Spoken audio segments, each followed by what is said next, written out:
Hey guys, welcome back to my channel. நான் உங்கள் சரி. நீங்கள் நம்ம சேனல் புதுசாக இருந்தால் நம்ம சேனல் இப்போ சப்ஸ்கிரைப் பண்ணி அந்த பெல் பட்டனை கிளிக் பண்ணுவீங்க. அப்போ அதை அடுத்தடுத்து போடுற வீடியோஸ் உங்களோட நோட்டிஃபிகேஷன் வரும். கைஸ், இந்த வீடியோவில் எதை பற்றி பார்க்க போகிறோம் அப்படின்னா, கண்டிப்பாக ஒரு முக்கியமான கண்டென்ட் தான். ஏன்னா என் வயசில் இருக்க பசங்களுக்கு கண்டிப்பாக யூஸ் ஆகும். ஒருவேளை என்னோடய வயசு அதிகமாக இருந்தாலும் கம்மியாக இருந்தாலும் யூஸ் ஆகணும்னா கண்டிப்பாக யூஸ் ஆகிரும் இந்த கண்டென்ட்டு. என்ன விஷயம்னா, நம்ம எதுக்கு கார் எடுக்கணும் அப்படின்னா, ஏன்னா என் வயசு பசங்களுக்கு மேக்ஸிமம் பைக்கு, காரு இதெல்லாம் ரொம்ப க்ரேஸாக தான் இருக்கும். எனக்குமே அப்படி தான். கிட்டத்தட்ட 5 பைக்கு வச்சுருந்துருக்கேன், வாங்கியிருக்கேன். 2 FC25, ஒரு RS 200, ஒரு NS 200, ஒரு ஃபேசினோ ஸ்கூட்டி. 4 பைக்கு, ஒரு ஸ்கூட்டி. 5 ஓன் பண்ணியிருக்கேன். 6வது தான் இந்த அல்ட்ராஸ் வெளியே இருக்குது. இப்போது என்ன விஷயம் அப்படின்னா, நான் மேரிட் தான். கிட்டத்தட்ட எனக்கு ஏஜ் 24 ஆகுது. கல்யாணம் ஆகி 4 வருஷம் ஆகுது. இந்த வீட்டில் நானும் என் ஒய்ஃப் 2 பேர் மட்டும் தான். பெருசாக இல்லை, ஃபேமிலி கிடையாது. நாங்கள் 2 பேர் மட்டும்தான் இந்த வீட்டில் வாழ்ந்துட்டுருக்கோம். எங்கள் 2 பேருக்கு எதுக்கு கார் அப்படின்னா திடீர்னு தோணுச்சு. ஏன் அப்படின்னா, பொதுவாக என் வயசு பசங்களுக்கு கார் எடுக்கணும், இன்ஸ்டாவில் ரீல்ஸ் போடணும், ஊர் சுற்றணும், அந்த மாதிரி தான் நிறைய மைண்டில் ஓட்டிகிட்டே இருக்கும். நான் கார் எடுக்கிறதுக்கு முன்னாடி வரைக்கும் ட்ராவலிங் எனக்கு ரொம்ப பிடிக்கும். ரைடிங் ஜாக்கெட்டு, ஹெல்மெட்டு, பூட் எல்லாமே போட்டு ஊட்டி, கொடைக்கானல், ஏற்காடு, கர்நாடகா, ஆந்திரா, அங்கே கேரளா அங்கெல்லாம் தாராளமாக நாங்கள் 2 நாள் 3 நாள் ட்ரிப் பிளான் பண்ணி போயிருக்கோம். கார் எடுத்தால் இன்னும் கொஞ்சம் நம்ம கெத்து, அந்த இது இந்த இது நினச்சிட்டு தான் கார் எடுத்தது. ஆனால் எடுத்ததுக்கு அப்புறம் தான் என்ன தோணும் தெரியுமா, எடுத்ததுக்கு அப்புறம் தான் எனக்கு கார் அவசியமே இல்லை. ஏன்னா கார் எடுக்கிறதுக்கு முன்னாடி கார் எடுக்கணும்னு தோண்டிட்டு இருந்தது. ஆனால் கார் எடுத்ததுக்கு அப்புறம் காரில் நான் போகிறேன், நான் இல்லைன்னே சொல்லலை. ஆனால் அவசியமே இல்லாமல் தான் நான் கார் எடுத்துருக்கேன். கார் எடுக்கிறதுக்கு முன்னாடி நான் எங்கே பைக்கில் போயிருந்தனோ அந்த மாதிரி தான். இப்போ டெய்லி வேலைக்கு போகிறதுக்கு கார் கொண்டு போகணுன்னு அவசியம் கிடையாது, பைக்லேயே போயிட்டு வந்துட முடியும். மேக்ஸிமம் ஒரு மந்தில் 4 வீக் ஆஃப் இருக்குது. 4 வீக் ஆஃப்லேயும் பெருசாக எங்கேயாவது போனோன்னா, ஒன் டேயில் நம்ம எங்கே போக போகிறோம், பைக்லேயே போயிட்டு வர்றதுக்கு தான் உண்டு. ஏன்னா நம்ம எல்லாம் ரொம்ப ரிச்செல்லாம் கிடையாது, லோவர் மிடில் கிளாஸில் தான் வாழ்ந்துட்டுருக்கோம். ஒரு 24 வயசு, ஒரு வீட்டுக்கு இஎம்ஐ கட்டணும், காருக்கு இஎம்ஐ கட்டணும், வீட்டில் இருக்கிற அப்ளைன்ஸுக்கு இஎம்ஐ வருது, மொபைலு, இத்தனை இஎம்ஐ போயிட்டு இருக்கும்போது எனக்கு மட்டும் கிடையாது, இந்த 24 வயசில் வாழ்ந்துட்டுருக்க சில பேர் ரெடி கேஷில் வாங்குவாங்க. ஆனால் இந்த மாதிரி வீடெல்லாம் வாங்கணுன்னா கண்டிப்பாக ஃபேமிலி பேக்ரவுண்டில் இல்லைன்னா இஎம்ஐ போட்டு தான் ஆகணும். ஆல்ரெடி எனக்கு இவ்வளோ இஎம்ஐ போயிட்டுருக்கு. அதுக்கடுத்து இந்த கொழுப்படுத்த நான் இந்த காரை இதுக்கு வாங்கினேன்னா மண்டையில் அப்படி ஓடிட்டே இருக்குது.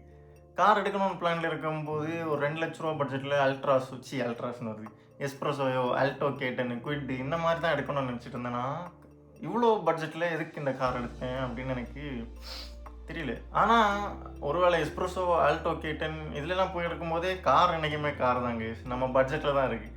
ஒருவேளை ஆடி BMW வச்சுருக்கவங்க நம்ம காரை பார்த்தா சின்னதாக தெரியும். இந்த மாதிரி ஒரு 8-10 லட்ச ரூபா வச்சுருக்கவங்க ஒரு செகண்ட் ஹேண்டில் ஒரு 1 லட்சம் 1.5 லட்ச ரூபாய் கார் வச்சுருக்கவங்க பார்த்தா ஒரு வேளை சின்ன காராக தெரியலாம். எனக்கு அப்படி தெரியல. ஏன்னா நானுமே அந்த காருக்கே ஆசைப்பட்டுட்டு இருந்தவன் தான். பார்த்துட்ருக்கேன், நீங்கள் கூட கார் எடுக்கணும், செகண்ட் ஹேண்டில் எடுக்கணும்னு ஒரு ஆசையோடு தான் இருப்பீங்க. சில பேர் எடுத்திருப்பீங்க, சில பேர் புதுசாக எடுத்திருப்பீங்க, சில பேர் எடுக்கணும்னு ட்ரை பண்ணிட்டு இருப்பீங்க. ஆனால் அந்த வீடியோவை பார்த்துட்டு நீங்கள் முடிவெடுங்க. ஏன்னா ஆவரேஜாக ஒரு மென்னால் 40,000 ரூபா சேலரி வாங்க முடியும்னு வச்சுக்கோங்க. அதில் சில இஎம்ஐ மந்த்லி மினிமம் ஒரு 20,000 ரூபா இஎம்ஐ போகுது. 10,000 ரூபா நம்ம வீட்டு செலவுக்கு எல்லாமே ஆகுது. அதில் 10,000 ரூபா வண்டிக்கு நம்ம இஎம்ஐ கட்டும். அப்போ இதில் நமக்கு சேவிங்ஸ்னு ஒரு பைசா பிடிக்க முடியாது. ஏன்னா 10 வண்டிக்கு நம்ம 9,200 சில்லரூவா இஎம்ஐ கட்டிகிட்ருக்கோம். சேவிங்ஸ்னு ஒரு பைசா பிடிக்க முடியாது.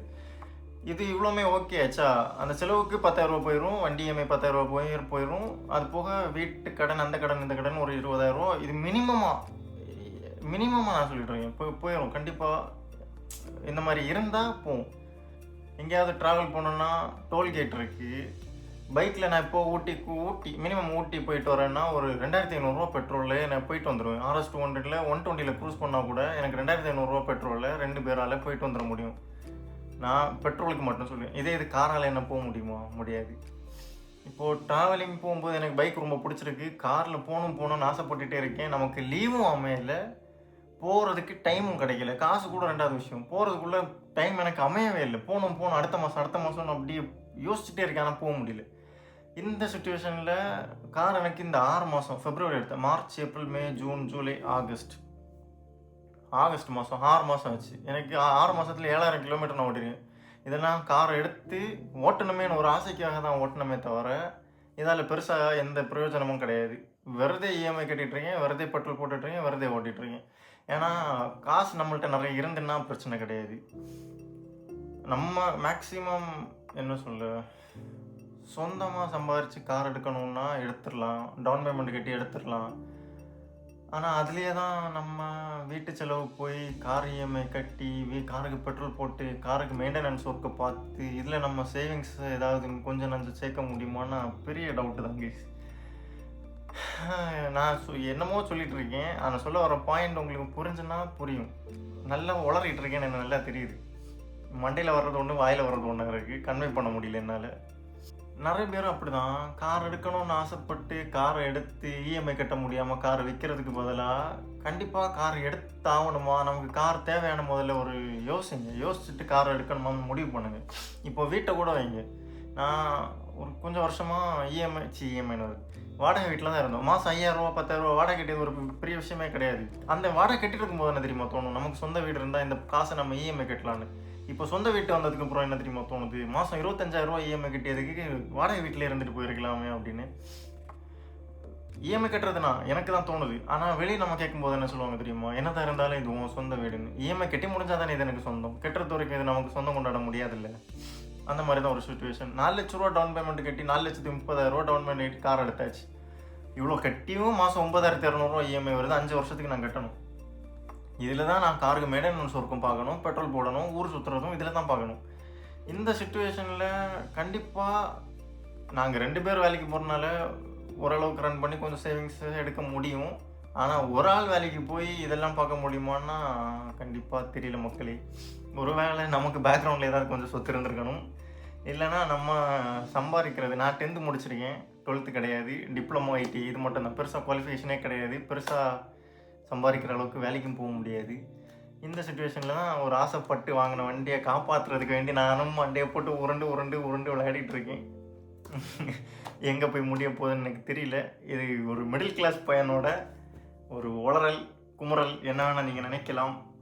இதே சுச்சுவேஷன் உங்களுக்கு வரக்கூடாதுன்னு நினச்சிங்க அப்படின்னா இதெல்லாம் உங்களுக்கு தேவையான முதலே யோசித்து முடிவெடுக்கலாம். ஏன்னா வாடகை வீட்டில் இருந்தால் மாதம் 5,000 இஎம்ஐ கட்டி 10,000 சேவிங்ஸ் பண்ணால் கூட 10 வருஷம் ஆகும்போது ஓரளவு நம்மக்கிட்ட காசு இருக்கும். ஆனால் சொந்த வீடு வந்ததுக்கப்புறம் 10 வருஷம் இஎம்ஐ கட்டினாலும் இந்த வீடு நமக்கு சொந்தம் ஆகாது. அதுவும் 10 வருஷம் நீங்கள் கட்டுற அமௌண்ட்டு மாதம் ஒரு 25,000 30,000 கட்ட வேண்டிய வரும். அதே மாதிரி தான் கார் எடுக்கிற அமௌண்ட்டை நம்ம சேவிங்ஸில் போட்டால் கொஞ்சம் மிச்சம் வரும். காரை எடுக்கக்கூடாதான்னு அப்படி இல்லை, நம்ம தேவைக்கு நாங்கள் 2 பேர் இருக்கோம். எனக்கு ஒரு குவிட்டோ, ஒரு ஆல்டோவோ, ஒரு எஸ்ப்ரெஸோவோ போதுமாக தான் இருந்து. ஆனால் ஒரு புதிய கார், ஒரு அல்ட்ராஸ் எனக்கு தேவையானா கண்டிப்பாக தேவையே இல்லை. ஏன்னா அந்த அல்ட்ராஸை வச்சு எனக்கு பெருசாக யூஸே கிடையாது. ஒரு கொழுப்பில் நான் எடுத்த காருக்கு எல்லாத்தையுமே உங்ககிட்ட தான் வளரிட்டுருக்கேன். இதை சென்டிமெண்ட்டாக பேசுறேனா இல்லை என்ன பேசுறேன்னு எனக்கு தெரியல மக்களே. சொல்லணும்னு தோணுச்சு. இதில் ஏதாவது உங்களுக்கு பிரயோஜனப்பட்டுன்னா நம்ம சேனலை சப்ஸ்கிரைப் பண்ணுங்கள் மறக்காமல். அது மாதிரி தான் இந்த வீடியோ பார்க்குறவங்க என்ன நினைக்கிறீங்கன்னு கமெண்ட் பண்ணுங்கள். இந்த வீடியோ இதோட எண்ட் பண்ணலாம்னு நினைக்கிறேன். இனி அடுத்த வீடியோவில் பார்க்கலாம். அது வரைக்கும் நான் உங்கள் ஜெரி. Bye guys.